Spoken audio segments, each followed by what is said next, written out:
Hi everybody, I feel very honored to sit next to a vegan pioneer, Sunny Holiday. Thank you very much. She's got a vegan restaurant in Tucson, Arizona. And as we're here on our holiday, we stop by basically every day for breakfast and dinner. And you became vegan, or you turned vegan in 1989. 1989, it was August 14th, 1989 at noon. At noon? Yes. High noon, why? I actually went to a presentation at a Unitarian church where two women who were guest speakers talked about factory farming. And I went into the service, a hardcore carnivore. I like to eat bloody steak, and then I'd swab up the blood with a piece of bread. I mean, I was committed to my meat. And I heard what they had to say, and I thought, I can't do this anymore. I can't pay people to do this to animals. And that was it. I was a vegan. How was it back then? I could imagine it was really difficult. I feel when traveling, I feel it really difficult being vegan. How was it back then? It had its challenges. There was a learning curve for me to really understand how much, how many animal ingredients are in our food. I mean, even when I was buying soy cheese in the beginning, I didn't realize that soy cheese is mostly dairy protein. When you read the ingredients, somebody pointed out to me that casein is dairy protein. So there were challenges on my side. And there were challenges with respect to the fact that nobody ever heard the word vegan. Nobody knew what that was. And there were no products at the stores, that were, labeled vegan. Nowadays, you can pick up so many products and see the V on there and know you're safe.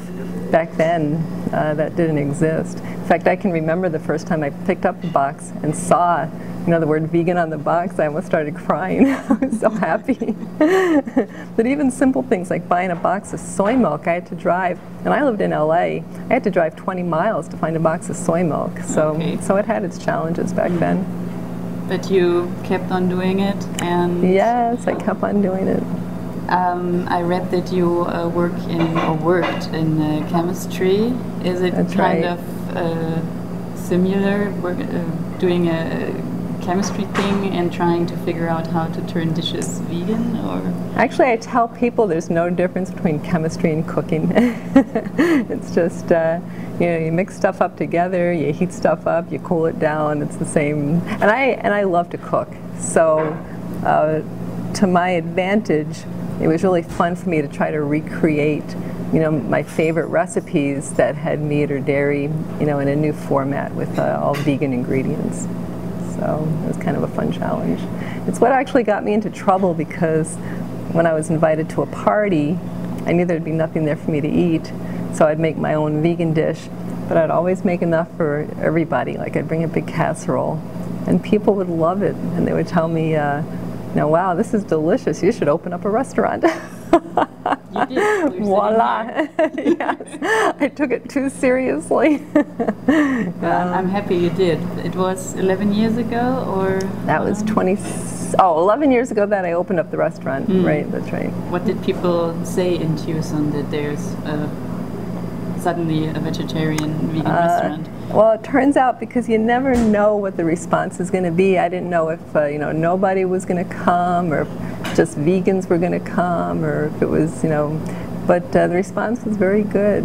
So the first year, we did okay. We broke even, which is kind of unheard of in the restaurant industry, to to not be in the red the first year. So I'm pretty happy with the results. Yeah. And who are the customers in Arizona, in Tucson, that come here? I get such a wide range of customers. So I get the hardcore, vegans that are doing this for ethical reasons and committed to the cause. I get actually, most of my people aren't even vegetarian. Most of my customers come because they like to feel like, and what they tell me is they like to feel like they're eating more healthfully once in a while. I get people here, old timers from the neighborhood, that used to come to the spot when it was Coco's for soup and bread, and they tore Coco's down, but they still come for soup and cornbreads. Yeah, so pretty much the full range, the full spectrum. Okay, that's very, very interesting. Yeah. And so here people truly believe or know that a vegetarian or plant-based diet is more healthy? Or? Yeah, it's definitely starting. I remember in the old days, if you told somebody you were a vegetarian, I can remember even when I was little, my mother telling me somebody was a vegetarian, and the image was they were just some, you know, scrawny, misguided person that, you know, how could they just eat vegetables? But now, I mean, the reality is people are starting to recognize that it's a more healthful lifestyle, and they might not feel like they can do it, but they know it's probably a good idea, I think, generally. And it's reflected too in the customers that come in here. I get people coming in that, I mean, they look like, you know, farmers or cowboys, or I mean, the people that are coming in are people you'd never expect to be, you know, committed to a vegan diet, but their doctors are telling them if they want to get off their medication, you know, for blood pressure, or they have heart disease, diabetes, that's the way to do it, is to, you know, switch to a plant-based diet. That's really, really interesting, because in Germany, it's like people are like, no, you need your meat and everything, and you vegan, do you get everything that you need, your B12 or things like that?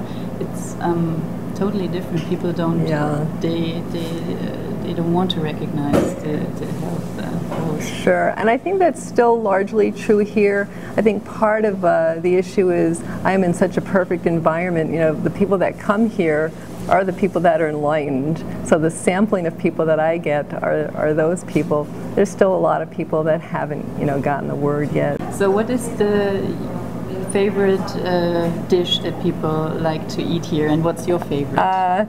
So for breakfast, my personal favorite is the spinach mushroom scramble with Kalamata olives. I get it almost every morning. Our most popular scramble is the Fiesta scramble. Oh, I got that this morning. And the pancakes are great too. For lunch, I'd say the Wildcat burger is our most popular item.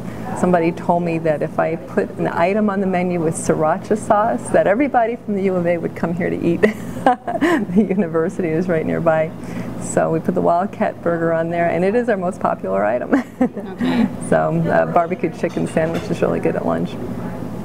For dinner time, hands down, the country fried chicken dinner is our biggest seller. I tried it tonight. I personally like linguine with meatballs. I can eat a whole bowl of the balls. It's really good. But yeah, those are our most popular items. Okay. Yeah. The only thing I have to say is that I'm basically a bit sad that we have to leave tomorrow. Oh, I know, me too. And that you don't have a branch in Berlin, because I think you would fit in perfectly to all the restaurants that we've got.